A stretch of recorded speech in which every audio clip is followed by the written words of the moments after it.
Të nderuar, u rikthyem në studio me personalitetin e ditës për sot dhe temën për të cilën sot do të diskutojmë. Do të flasim sot për funksionimin dhe veprimtarinë e ndërmarrjes publike komunale Shari në Tetov dhe kemi nderin dhe kënaqësinë që në studion tonë për të folur për këtë temë të kemi vetë drejtorin e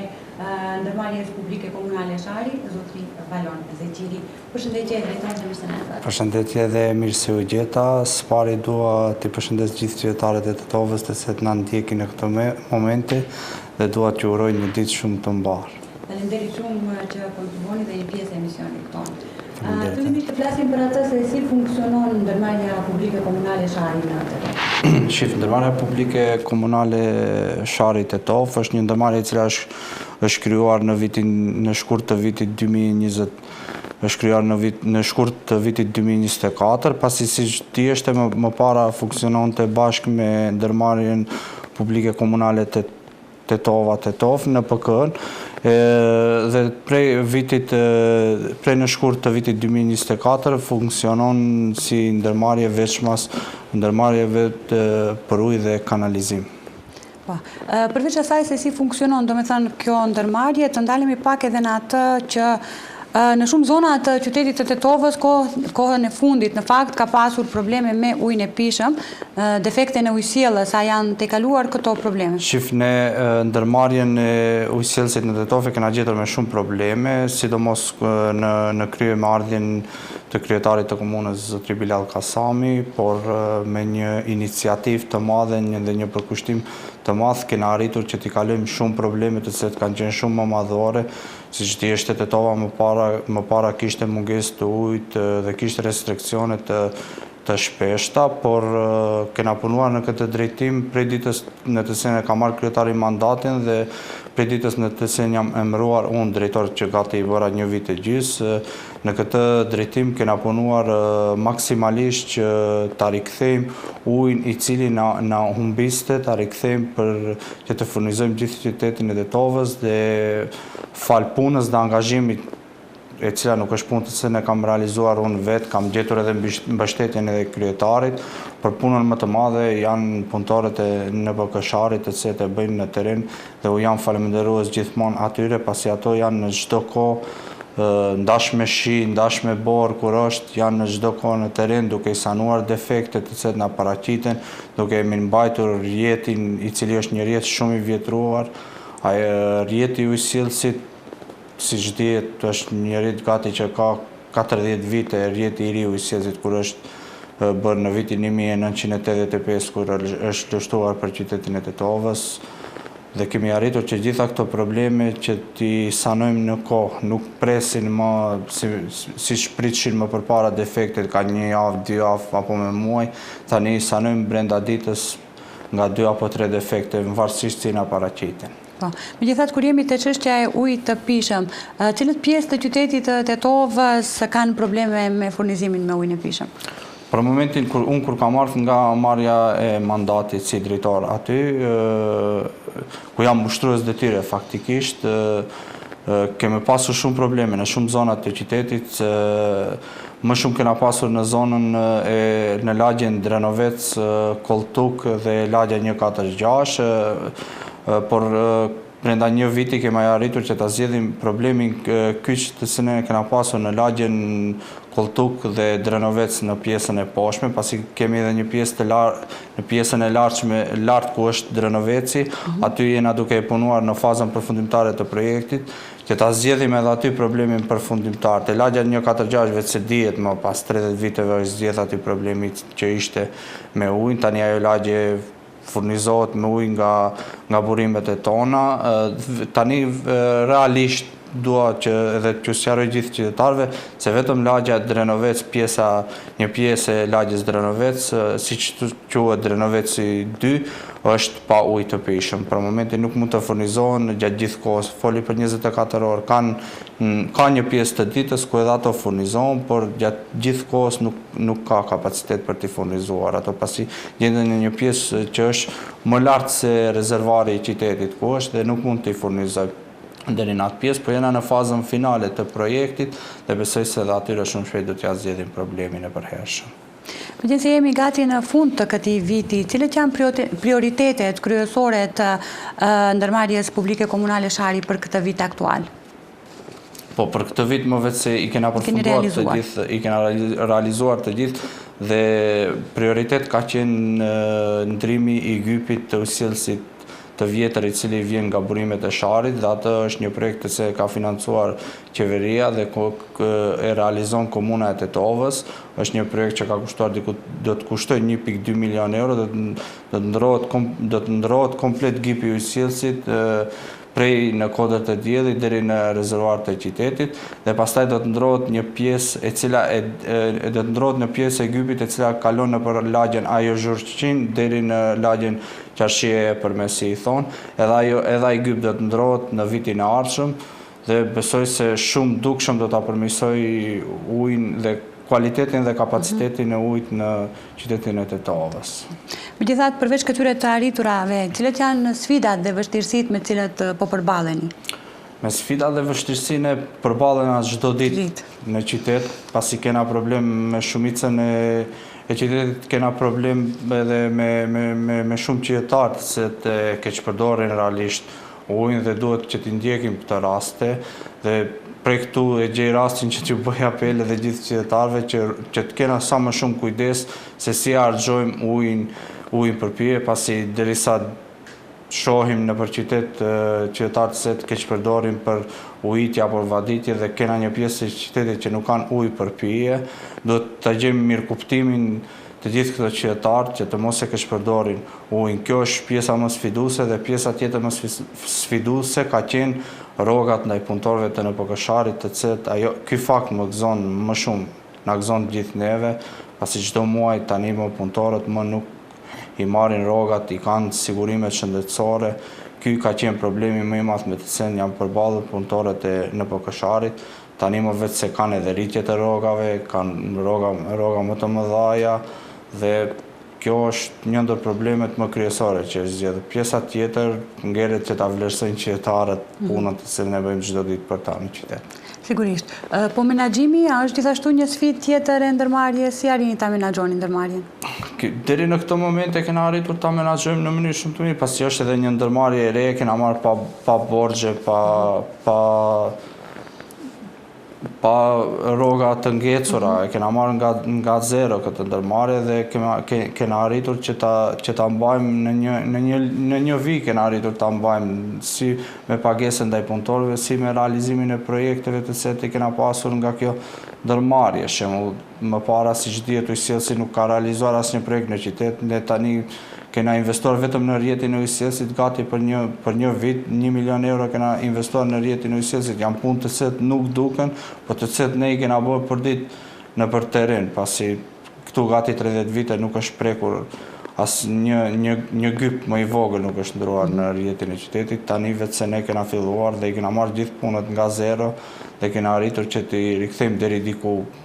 Nëse jo 100%, kena arritur t'i kthejmë pak në 70% në funksion të gjitha kapacitetet që i kena. E kena gjetur qytetin vetëm me një burnar aktiv i cili furnizonte me ujë për pije. Tani kemi 5 të tillë aktiv të cilët i kena bërë me investimet nga NPK-Sharit, të cilët kanë kushtuar gati 100.000 euro vetëm bunarët të cilët kena investuar në qytet. Kjo është një sfidë shumë e rëndë pjesa e ujësjellësit në qytet, prandaj ka që pasi ti direkt ballafaqohesh me qytetarin kur te pjesa e ujit. Një ditë është shumë mos ketë ujë, 2-3 orë mos ketë ujë në qytet kur sa në ndonjë defekt, kemi revolt të qytetarëve. Edhe te kjo pjesë i mirëkuptojmë, pasi uji është element bazë i çdo qytetari të Tetovës. Po, megjithatë, si e gjetët që ndërmarrjen kur e morët në menaxhim, përmendet pak më herët që është ndërmarrje e re, po megjithatë në çfarë gjendje e gjetët dhe si është tani? Ne kur e morëm ndërmarrjen akoma kishte probleme dhe kishte një ngecje të rrogave, por ishin të trashëguara nga ndërmarrja e vjetër të cilën e morëm, por arritëm që brenda një muaj apo 2 muaj arritëm që t'i kompenzojmë të gjithë rrogat, pasi kjo është problemi gjithmonë kyç te ndërmarrja publike komunale edhe në PK-shari kanë qenë rrogat. Tani të dy ndërmarrjet funksionojnë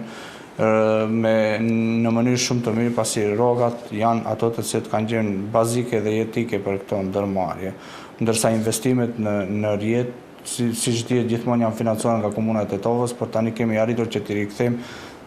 dhe të financohen edhe nga ndërmarrja, pse mos të financohen nga ndërmarrja nëse ndërmarrja menaxhohet siç duhet dhe ka mjete për të investuar në rrjet. Prandaj kemi arritur që gjithë këto procese t'i kthejmë te ndërmarrja në PK-shari, gjithë këto investime t'i kthejmë aty dhe të bëhen pikërisht nga kjo ndërmarrje. Me që përmendëm investimet, sa pritet të investohet në rrjetin e ujësjellësit? Shif, tani jemi duke bërë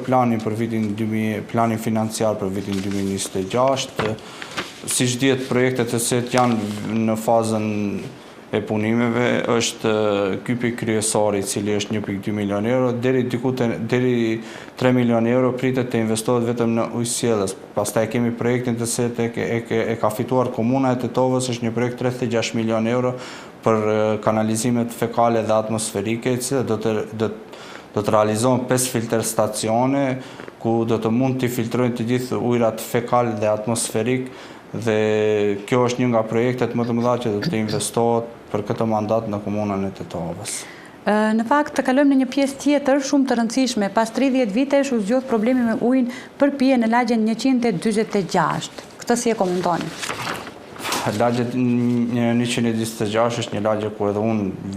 vi nga ajo anë dhe ka qenë një nga sfidat më të rënda një nga sfidat më të mëdha se të kam hasur kur kam ardhur si drejtor, pasi ishte një projekt i lënur për gjys dhe kena filluar, një vit kena punuar deri aty. Kompania e cila ishte para neve na kishte lënë në një gjendje shumë të keqe aty punët të cilat i gjetëm ne, dhe arritëm që t'i furnizojmë ujë për pije, ta realizojmë projektin të cilën e kishin nisur ato për 30 vite dhe ne arritëm që të realizojmë për 30 ditë. Kjo ka qenë një ndër projektet më të rëndësishme që e kam realizuar si drejtor aty, po me përkrahjen e kryetarit komunës, me të vërtet ka qenë, sidomos për këtë lagje kur është bisedu, ka qenë shumë insistues që të realizohet dhe së bashku arritëm që në fund të realizojmë dhe nuk është kjo puna e ujit, nuk është ndonjë punë që duhet ne të lavdrohen kushdo që t'jetë drejtor apo kryetar komune, pasi nuk duhet më të bisedojmë këta tema në këtë kohë për ujë, për pije apo për kanalizim, duhet bisedojmë për projekte shumë më madhore, po për fat të keq, kështu e kena gjetur këtë ndërmarrje dhe shpresojmë që ta rikthejmë aty ku duhet, siç duhet të jetë të funksionojë. Dhe përveç se lagjes 146, aty ka përfituar edhe një pjesë e Reqicës së vogël, nga ky projekt ka përfituar fshati Rasadishte, ku gjithse janë kyçur edhe aty 50 shtëpi, në një pjesë e Reqicës së vogël janë diku te 500 shtëpi,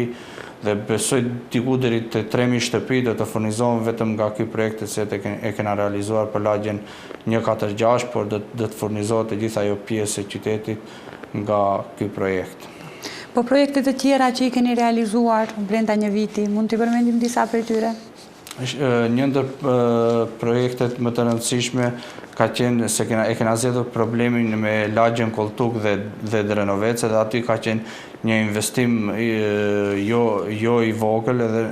në bazën e kostos nuk ka qenë i vogël, por edhe në pjesën e menaxhimit. Kena punuar gati edhe aty 2 muaj ditë në këtë projekt, zgjedhëm problemin edhe lagja Kolltuk kishte gati 15 vite që nuk mund të furnizoheshte rregullisht me ujë për pije dhe një pjesë e lagjes Drenovec, dhe arritëm që edhe atyre t'u kthejmë atë ujin të cilën e kishin humbur gati për 15 vite, dhe tani edhe ato 24 orë furnizohen me ujë për pije. Sa jeni ju personalisht i plotësuar me këto arritje dhe cilët janë planet konkrete që pritni të realizoni apo të mirat që qytetarët do t'i presin në një të ardhme? Realisht, të them të drejtën, nuk jam i plotësuar sa i përket kësaj pjese, pres që për këtë mision të cilin e kena nisur me kryetarin e komunës, ta çojmë deri në fund, ta realizojmë që tetova më për 30 vite, për 50 vite apo për 100 vite të ardhshme mos ketë më problem me ujin përpije dhe kur të vijë koha e zgjedhjeve mos bisedohet më për ujë përpije apo për kanalizim. Këtë e them sinqerisht, edhe ndoshta është turp më të bisedojmë për ujin përpije. Prandaj e kena marrur këtë barë së bashku me kryetarin që ta çojmë deri në fund dhe ta realizojmë që tetova më mos ketë në të ardhmen probleme me ujin përpije as pak, pasi edhe është turp të jetojmë buzë sharit dhe mos kena ujë përpije. Ujë ka shumë për fat të keq, por nga keq menaxhimet e shumta të set janë bërë me ujë përpije dhe vjedhjet e shumta që duhet fatkeqësisht ta them edhe këtë, vidhet uji i cili është i destinuar për qytetin e Tetovës, vidhet edhe nga shumë vende, nga burimet, nga vjen vidhet prej shumë, sidomos në disa fshatra ti e shef aty ka kyçe ilegale, por besoj se shumë shpejt do ta sistemojmë që ky ujë t'i kthehet gjithë qytetit e Tetovës dhe gjithë qytetarët të kenë ujë të barabartë. Përmendet pak më herët punën tuaj apo misionin tuaj si drejtor. E shihni si privilegj apo si përgjegjësi të qenurit drejtor? Një ndërmarrje kaq të rëndësishme? Unë e shoh më shumë si përgjegjësi, nuk e shoh si privilegj, pasi ne është populli i cili na ka dhënë këtë përgjegjësi dhe të jesh drejtor me beso se është një përgjegjësi shumë e madhe, sidomos te pjesa e ndërmarrjes së ujësjellësit, pasi siç thash edhe më herët, ti ke direkt punë me qytetarin e Tetovës, me bashkëqytetarët me të ti jeton përdiq çdo herë kur del në lagje, ti i takon ato apo në qytet dhe uji është diçka të cilën ato zgjohesh mëngjes duhet pika e parë se duhet t'i lash syt apo të pish ujë gjatë gjithë ditës. Çdo punë që e fillon ti duhet ta fillosh me ujë dhe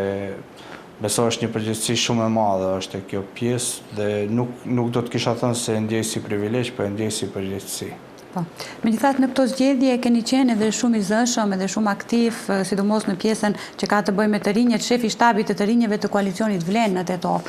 Sa ju motivon, sa jeni motivuar për të punuar më shumë për qytetarët, për të rinjt, për të motivuar të rinjt për të punuar më shumë?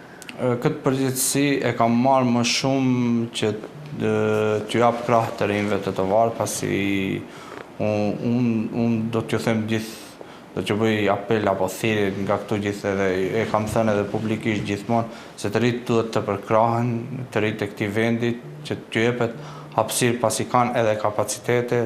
t'ju jepet sa më shumë hapësirë që të mos largohen të rinjt nga ky vend dhe të kontribuojmë të gjithë këtu, të kontribuojmë së bashku dhe të ndërtojmë të ardhmen tonë së bashku, vetëm ne të rinjt mund që të ndërtojmë të ardhmen këtu sa më të mirë dhe sa më të suksesshme. Sigurisht, po megjithatë krahas gjithë këtyre angazhimeve, sa keni pasur për krahjen e familjes në këtë drejtim? Të them të drejtën, përkrahja e familjes ka qenë shumë e madhe, sidomos por pjesa e politikës është kjo puna, siç thash më herët, pasi thash përgjegjësi, puna e këtu ndërmarrjes ku jam drejtor, të bën gjatë gjithë kohës 24 orë ti duhet të jesh gjithmonë aktiv, duhet të jesh. Ka pasur raste kur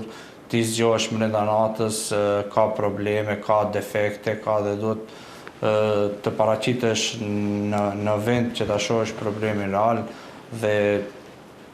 familjen dua nga këtu edhe ta falenderoj për këtë pjesë, pasi kam gjetur mirë kuptim nga të gjithë gjatë gjithë kohës së fushatës zgjedhore, gjatë gjithë këtij procesi kanë qenë mbështetja ime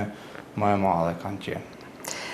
Ju falenderojmë shumë, drejtor, që sot ndahet nga dita juaj për të na nderuar dhe për të folur për funksionimin e ndërmarrjes publike komunale Shari. Faleminderit edhe për ju. Të nderuar shikues, ishte kjo pjesa me personalitetin e ditës, ku kishim nderin të kishim drejtorin e ndërmarrjes publike komunale Shari në Tetovë, zotri Valon Zeqiri, ku kemi folur për funksionimin dhe veprimtarinë e kësaj ndërmarrje. Ju vazhdoni të qëndroni dhe më tutje me ne, rikthehemi pas pak.